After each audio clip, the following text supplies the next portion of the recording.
Ako po ay nagtatrabaho sa clinic Emirates Airline sa Dubai. Iba't ibang lahi at may kanya-kanyang shift. Karamihan ng admin personnel ay hanggang 4:30 PM lamang at panay medical staff, pharmacy, laboratory ang naiiwan. Isang araw, ako ay pumunta sa filing section upang hanapin ang file ng aking pasyente. Madalas may filers sa loob na pwede mong mapagtanungan at matulungan kang maghanap ng file. Itong araw na ito ay walang tao doon. Ni isa, kahit hindi marunong, ay napilitan akong hanapin ng file sa mga rolling or sliding file cabinets. Dumating ang isang secretary at natuwa dahil naroon ako at may kasama siya. Sabi niya, "I don't like being here alone. I can't stand it. Aren't you afraid?" Nagtaka ako at sinagot, "Not really. Why?" Sabi niya naman, "I'm afraid I'll be crushed by those cabinets." Ako naman, tumawa lang. Pero nagtanong siya ulit, "Haven't you heard about what happened to Mitch?" "No, tell me." Dito na iikot ang maikling kwento. Si Mitch, di tunay na pangalan, ay nagtatrabaho sa occupational health. Siya ay nag-aasikaso ng monitoring, referral at coordination ng appointments ng mga engineer, drivers at iba pang airport employees, lalo na ang mga mayroong mga industrial injuries. Si Mitch ay madalas nakikita nakaupo sa waiting area tuwing paglipas ng oras ng kanyang trabaho na may kausap sa kanyang smartphone or may kachat. Isang hapon ay naisipan niyang magpaiwan sa loob ng opisina dahil mayroon pa siyang dapat asikasuhin. Lahat ng kaopisina niya ay nagsiuwian na. Ang buong klinik ay malapit na rin magsara, kaya naisipan niyang umuwi na rin. Matapos siyang maligpit ang kanyang lamesa at maitago ang mga papeles, ay naisipan niyang tawagan ang kanyang asawa.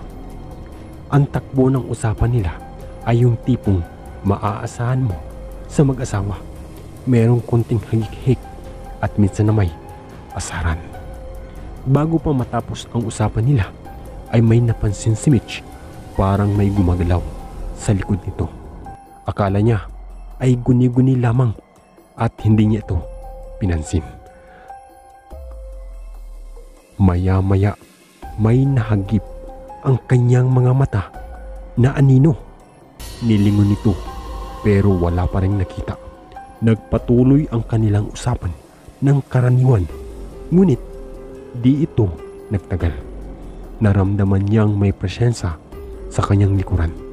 Ramdam niya ang balahibo na tumatayo mula sa kanyang batok.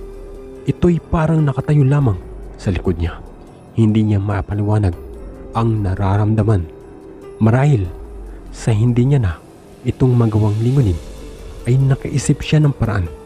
Naisipan niyang buksan ang video chat. Pinikit niya ang kanyang mga mata at dahan-dahang itong inimulat. Napabuntong hininga siya noong nakita niya lamang ang sarili niya at walang ibang tao sa likod. Mukhang wala namang nahalata ang kanyang asawa sa kabilang linya. Halos nalimutan na ni Mitch ang pakiramdam na yun. Nagpatuloy ang video chat na normal sa loob ng ilang minuto. Ngunit pagkalipas ng ilang saglit ay nabigla siya sa kanyang nakita sa kanyang screen. Ang kanyang kinakatakot ay nagkakatotoo. Siya ay napasigaw at umiiyak na tumakbo palabas ng kwarto. Rinig sa buong klinik ang hagulhol niya. At kung tatanungin ang nakakita sa kanya, ay malamang sasabihin mukhang nasisiraan ng bait. Tumawag ng tumawag ang kanyang asawa, pero hindi na niya ito masagot. Ginawa ng staff ang lahat para ito ay mapatahan. Hindi niya pa rin masabi kung ano nangyari. Makalipas ang ilang minuto ay napatahan na rin siya. Nanumbalik siya sa kanyang pagkatino at ikinuwento ang nangyari sa mga kasamahan. Matapos noon ay umuwi na ito. Pilit niyang kinakalimutan ang pangyayari. Saka na lamang nito napansin ang missed calls ng kanyang asawa noong pagbaba niya galing sa station ng tren. Agad niya itong tinawagan. Humingi ng pasyensya mula sa kanyang asawa habang namumuo ang luha sa kanyang mga mata. Ang unang sambit ng kanyang asawa ay, "Anong nangyari? Bakit naputol ang tawag? At bakit ka umiiyak?" Sagot naman ni Mitch, kasi may nakita ako habang naka-on yung camera." "Ano bang nakita mo?" tanong ng asawa. "Nung nag-uusap tayo, may lalaking naglalakad sa likod ko." Sabay iyak muli ni Mitch. Walang ibang maririnig sa linya ng halos kalahating minuto maliban sa mahinang iyak ni Mitch. Nagpaalam si Mitch dahil malapit na ito sa bahay nila. Noong pag-uwi ay pinag-usapan nila ang nangyari.